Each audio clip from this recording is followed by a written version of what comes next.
ओम शांति। ये कल्याणकारी संगम युग है। इसमें हर बात में कल्याण ही कल्याण है। क्यों?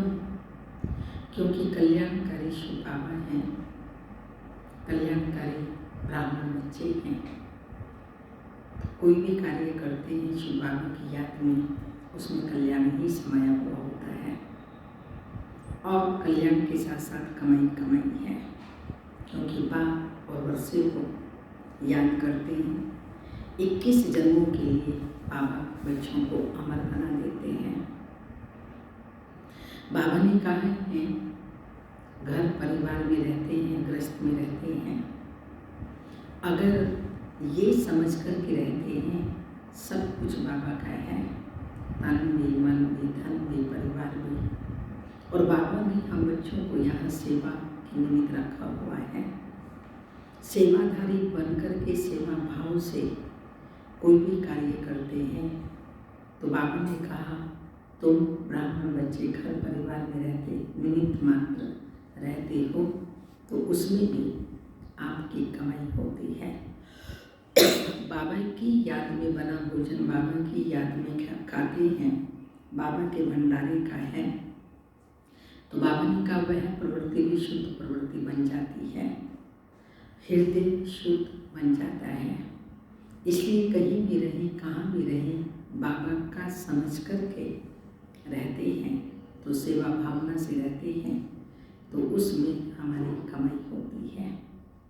सुनते हैं 17 तारीख के बाबा के साकार अनमोल धारणा युक्त मधुर महावाक्य। मीठे बच्चे बाप और वर्षे को याद करने में तुम्हारी कमाई भी है, तो तंदुरुस्ती भी है, तुम अमर बन जाते हो। क्वेश्चन है, हृदय को शुद्ध बनाने की सहज युक्ति कौन सी है? आंसर है, कहाँ भी रहो ट्रस्टी होकर के रहो। हमेशा समझो हम शिव बाबा के भंडारे से खाते हैं। शिव बाबा के भंडारे का भोजन खाने वालों का हृदय शुद्ध हो जाता है। प्रवृत्ति में रहते अगर श्रीमत परमान डायरेक्शन पर ट्रस्टी बनकर रहते हैं, तो वह भी शिव बाबा का भंडारा है, मन से सरेंडर है। ओम शांति। जन्म जन्मांतर आदिकल्प बच्चों ने सत्संग किए, साधु संत पंडित आदि सब मनुष्यों का सत्संग होता है। ये कोई भी मनुष्य का सत्संग नहीं, इसको कहा जाता है रूहानी सत्संग। सुप्रीम रूहों के साथ रूह ध्यान अर्थात सत्संग करते हैं। यहाँ तुम कोई मनुष्य से नहीं सुनते हो, न देवताओं से सुनते हो, तुम सुनते हो भगवान से। भगवान को हमेशा निराकार कहा जाता है, और भगवान आते ही तब हैं जब बच्चों को भगवान भगवती बनाने के लिए पढ़ाना है। भगवान और भगवती का पद सिवाय भगवान के कोई दे न सके। तुम बच्चे जानते हो कल संगम युग होता है, तो निराकार भगवान आकर हमको ज्ञान देते हैं। यह भी सिर्फ तुम ही समझते हो, दूसरा कोई मुश्किल समझ सके। शिव बाबा आते हैं जरूर, परंतु उनके बदले कृष्ण को गीता का भगवान कह दिया है, तो जरूर सबकी बुद्धि में मनुष्य तन ही आता होगा। तुम ही दैवी गुण वाले थे और अब आसुरी गुण वाले बने हो, फिर अब दैवी गुण वाले बनते हो। दैवी गुण वालों को ईश्वरीय संप्रदाय, आसुरी गुण वालों को आसुरी संप्रदाय कहा जाता है। अब निराकार बाप निराकार संप्रदाय अर्थात आत्माओं को पढ़ाते हैं, इसलिए कहा जाता है ईश्वरीय संप्रदाय अथवा रूहानी संप्रदाय, जिन्हें रूहानी बाप आकर पढ़ाते हैं। अभी तुम रूह अभिमानी बनते हो। रूह अर्थात हम आत्मा हैं, बाप हमको पढ़ाते हैं, कहते हैं मुझे याद करो तो तुम्हारे विकर्म विनाश होंगे। रूहों को ही पढ़ाते हैं, वही नॉलेजफुल हैं। और ऋषि मुनि आदि तो सब नीति नीति कहते गए, अर्थात हम रूह को नहीं जानते। जब तक वह ज्ञान सागर सन्मुख न आए तो ज्ञान कैसे समझाए। यह अच्छी रीति समझने की बातें हैं। हमको कोई मनुष्य नहीं पढ़ाते, हमको बाप पढ़ाते हैं। वह है बेहद का बाप निराकार। यह भी बच्चों को समझाया है, साकार और निराकार दो बाप हर एक को होते हैं, एक रूहानी और दूसरा जिस्मानी। रूहानी बाप ही आकर रूहों को पावन बनाते हैं। तुम जानते हो हम पावन थे, पतित बने, फिर पतित से पावन कैसे बनते हैं। चित्र भी सामने है, लक्ष्य बाबा ने सामने दिया है, उसे सारा दिन देखते रहो, पॉकेट में रखो, घर पे रखो। लक्ष्य सामने होगा तो लक्षण ऑटोमेटिकली आएंगे। इसलिए सदा लक्ष्य याद रहे, तब लक्षण अर्थात दैविक धारण हो। बाबा राय देते हैं, घड़ी घड़ी चक्कर के सामने जाकर बैठो तो बुद्धि में सारा ज्ञान आ जाएगा कि हम अभी संगम युग पर बैठे हैं और सभी अपने को कलयुग में समझते हैं। कलयुग को घोर अंधियारा कहा जाता है। अभी तुम संगम पर हैं, अभी तुमको रोशनी है। सत्युग में फिर तुमको यह ज्ञान नहीं मिलता। बाप जब आते हैं तभी घोर सोचना होता है। यह संगम युग है ही कल्याणकारी युग। इन जैसा युग और कोई होता नहीं है।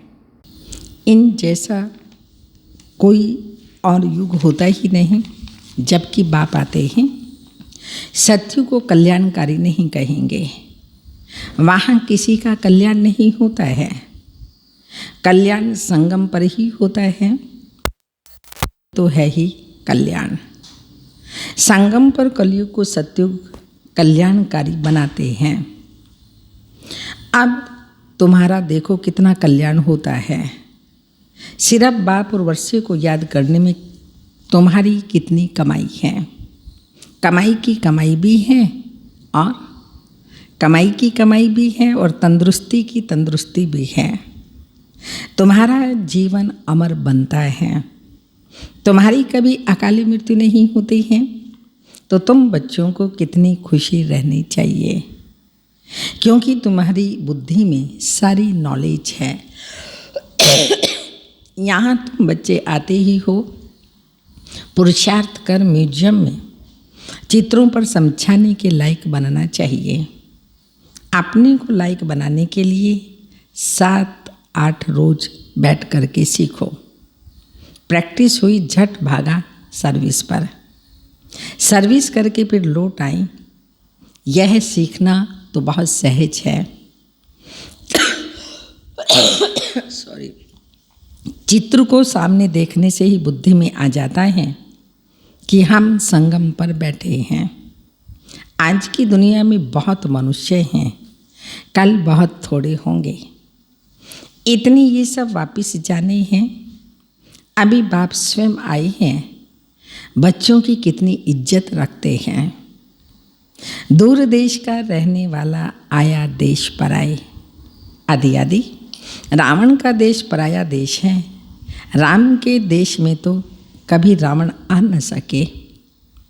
इस पर एक कहानी अथवा कथा भी सुनाते हैं। जो भी कथाएं सुनाते हैं वो सब हैं कहानियाँ। ना तो कहानियों में कोई सार है, ना नावल्स में कोई सार है। नावल्स भी कितनी ढेर बिकते हैं। सिर्फ नावल्स बेचने वाले लखपति हो जाते हैं। अभी तुम बच्चों की परवरिश तो बाप के हाथ में ही है ना। कौन परवरिश कर रहा है, चाहे घर में है, बाबा के घर में है, सदा बुद्धि में रहे हमारा सच्चा पालनहार शिव बाबा है। बस तुम ही से खाऊं, अर्थात तुम्हारे ही भंडारे से खाऊं। तुम्हारी सारी परवरिश यहाँ ही होती है।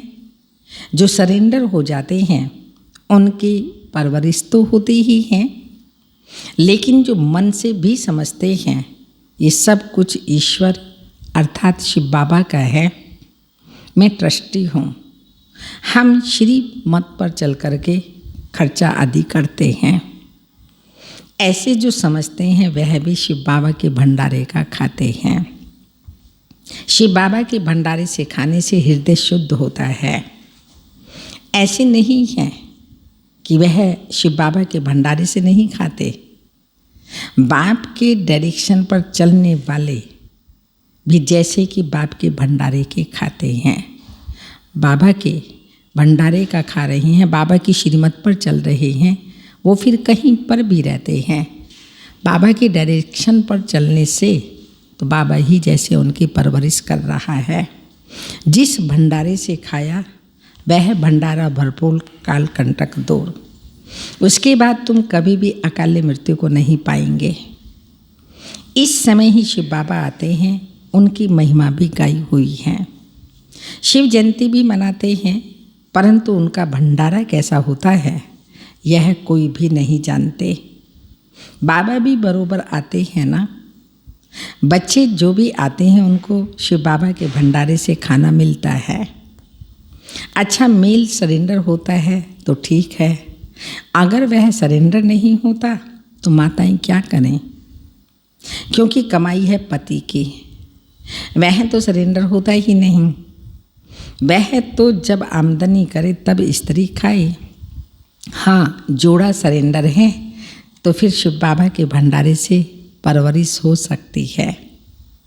यह बाप बच्चों को अच्छी रीति समझाते हैं। बुद्धि में रखना है, हम बाप के पास बैठे हैं जब तक कर्मातीत अवस्था हो जाए। दिन प्रतिदिन हम अपने स्वराज्य के नज़दीक आते जाते हैं। समय बीतता जाता है, तुम नज़दीक आते जाते हो। सतयुग के पहले वर्ष में अब कितने वर्ष कहेंगे, अब कितना नज़दीक आ गए हैं। बाप कहते हैं बच्चे अब तुम्हारा 84 का चक्र पूरा होता है। तुमने अब 84 जन्मों का चक्र जाना है। चक्र को देखने से ही कहेंगे अभी हम संगम युग पर हैं। सृष्टि चक्र को देखते हैं जिसमें 4 युग हैं, तो फट से स्मृति आती है हम संगम युग पे खड़े हैं। इस तरफ कलयुग, उस तरफ सतयुग। कल हम अपने सुखधाम में होंगे। दुनिया को पता नहीं है, वह तो बिल्कुल ही घोर अंधियारे में है। तुम बच्चों को बहुत खुशी होनी चाहिए। बेहद के बाप से हम 21 जन्म की कमाई करते हैं, सदा सुख का वर्षा पा रहे हैं, यह खुशी रहती है। स्वर्गवासी बनना ये तुम्हारी ही तकदीर में है। स्वर्ग एक वंडरफुल चीज़ है। जैसे 7 वंडर्स दिखाते हैं ना, यह तो सबसे बड़ा वंडर है। सतयुग आना, उसकी स्थापना बाबा कर रहे हैं, ये है सबसे बड़ा वंडर। चित्र भी है वंडरफुल स्वर्ग के। यह भी लक्ष्मी नारायण स्वर्ग के मालिक थे ना, इसलिए बाबा ने लिखा है ऊपर में सूर्यवंशी का लिखो, उसके नीचे चंद्रवंशी का लिखो, तो आधा कल्प पूरा हो जाएगा। सूर्यवंशी चंद्रवंशी 1250 वर्ष, तो फिर लाखों वर्ष की बात तो उड़ ही जाए। महाबाहुबल में कितना खर्चा होता है, यहाँ शुरू से लेकर अंत तक कुछ भी खर्चा नहीं होता।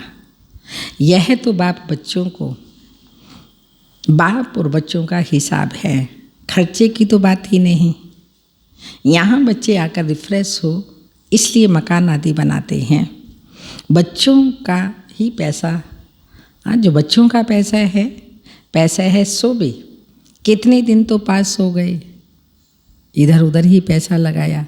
लास्ट के जन्म में हम बाबा के यहाँ लगाते हैं, अपनी कमाई करते हैं और सो भी अपने लिए ही। बाकी थोड़े दिन हैं, खर्चा कुछ भी नहीं, तुम जीवन मुक्ति को पाते हो। बिगर कोड़ी खर्चे, इसमें सिर्फ मेहनत की बात है। भगवान को सब भक्त याद करते हैं, परंतु ये नहीं जानते भगवान है कौन। भगवान को ना जानने के कारण बहुतों को भगवान मान लेते हैं। अब तुम बच्चों को सच्चे बाप का परिचय मिला है। बाबा ने कितनी बार समझाया है, बड़े बड़े चित्र मुख्य स्थानों पर लगाओ। जैसे कहाँ कहाँ लगाएं? मुख्य स्थान कौन कौन से? जैसे एरोड्रम हैं। एरोड्रम वाले क्या लेंगे, उनको समझाओ। यह तो सब मनुष्यों के कल्याण के लिए है, हमारा कोई बिजनेस थोड़ी है। सब मनुष्यों का कल्याण करने के लिए वो देखेंगे तो अपना ईश्वरीय जन्म सिद्ध अधिकार प्राप्त करेंगे। इसको समझने से ही मनुष्य बाप से वर्षा ले विश्व का मालिक बन सकते हैं। मुख्य है दिल्ली। दिल्ली कैपिटल है ना, वहाँ सब इकट्ठे होते हैं। वहाँ टीन पर ऐसे बड़े बड़े चित्र हों। मुख्य है ही त्रिमूर्ति, गोला और झाड़। यह सीढ़ी तो कमाल की है। इसमें विनाश आदि भी अच्छी रीति लिखा हुआ है और पतित पावन परम पिता परमात्मा है। वह पानी की गंगा जज करो। ब्रह्मा कुमार कुमारी पूछते हैं, ईश्वर सर्वव्यापी है, वह एक निराकार परम पिता परमात्मा है। बाप से तो बच्चों को वर्षा मिलता है। मुख्य है ही यह चित्र। त्रिमूर्ति का चित्र भी बहुत बहुत वैल्यूएबल है।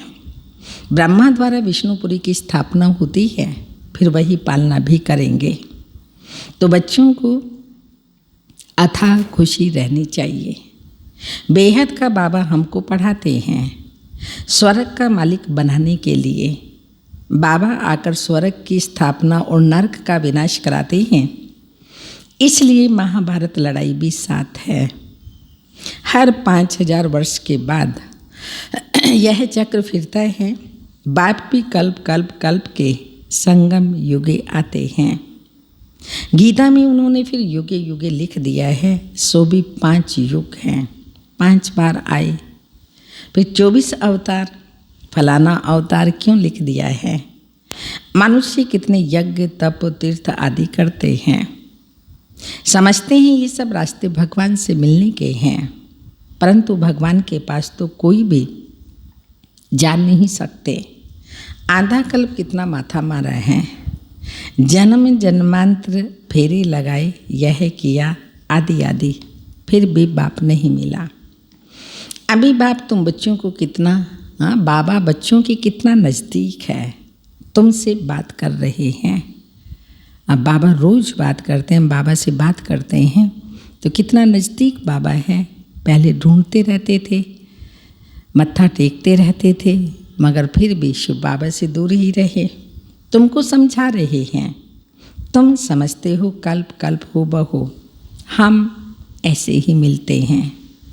जो कुछ बीता कल्प कल्प होगा, वही दादा जौहरी होगा, फिर उसमें ही बाबा प्रवेश करेंगे, फिर वही बच्चे आकर बाप के बनेंगे और फिर से स्वर्ग का वर्षा लेंगे।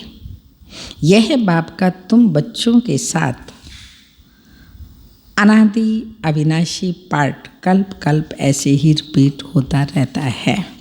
अच्छा, मीठे मीठे सिक्की लदे बच्चों प्रति माता पिता बाप दादा का याद प्यार। Good morning, diamond morning. रूहानी बाप की रूहानी बच्चों को नमस्ते। हम रूहानी बच्चों की रूहानी माता पिता बाप दादा को याद प्यार। गुड मॉर्निंग, डायमंड मॉर्निंग, ओम नमस्ते। धारणा के लिए मुख्य सार हैं। ये कल्याणकारी संगम युग है। इसमें हर बात में कल्याण है, कमाई ही कमाई है। 12 पूर्ववर्षे को याद कर 21 जन्मों के लिए जीवन को अमर बनाना है। सेकंड पॉइंट, प्रवृत्ति में रहते मन बुद्धि से सरेंडर होना है। श्रीमत पर खर्चा करना है, पूरा ट्रस्टी होकर रहना है। शिव बाबा का भंडारा भरपूर, काल कंटक सब दूर। वरदान, विस्तार की रंग बिरंगी बातों से किनारा कर मुश्किल को सहज बनाने वाले सहज योगी भाव। जब बाबा को देखने की बजाय बातों को देखने लग जाते हैं तो कई क्वेश्चन उत्पन्न होते हैं और सहज बात भी मुश्किल होने लगती है, क्योंकि बातें हैं वृक्ष और बाप है बीज। जहाँ बातें हैं वहाँ बाप नहीं, जहाँ बाप हैं वहाँ बातें हो ही नहीं सकती। इसलिए बाबा कहते हैं सदा बाप को याद रखो तो व्यर्थ की सब बातें समाप्त हो जाएंगी। जो विस्तार वाले वृक्ष को हाथ में उठाते हैं वह बाप को किनारे कर देते हैं। फिर विस्तार एक जाल बन जाता है जिसमें फंसते जाते हैं। जैसे मकड़ी जाल बनाती हैं, ऐसे जाल बनता जाता है। फिर उससे निकलने के लिए चाहते हैं, कैसे निकलेंगे?